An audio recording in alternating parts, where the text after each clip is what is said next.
કરજણ પોલીસે પ્રોહિબિશનનો ગણનાપાત્ર કેસ શોધી કાઢ્યો હતો.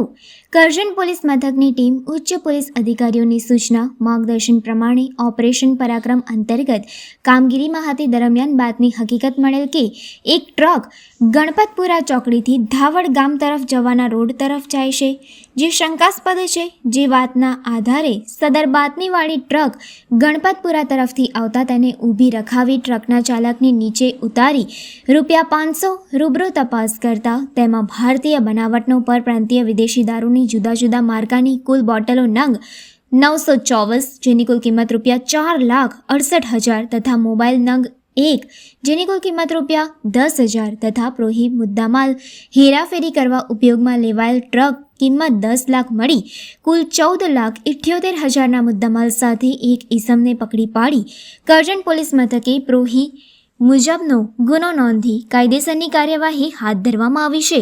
પોલીસે યુપીના આરોપી ફુરકાન અલી સિરાજુદ્દીન રાઘડની ધરપકડ કરી કાયદેસરની કાર્યવાહી હાથ ધરી છે.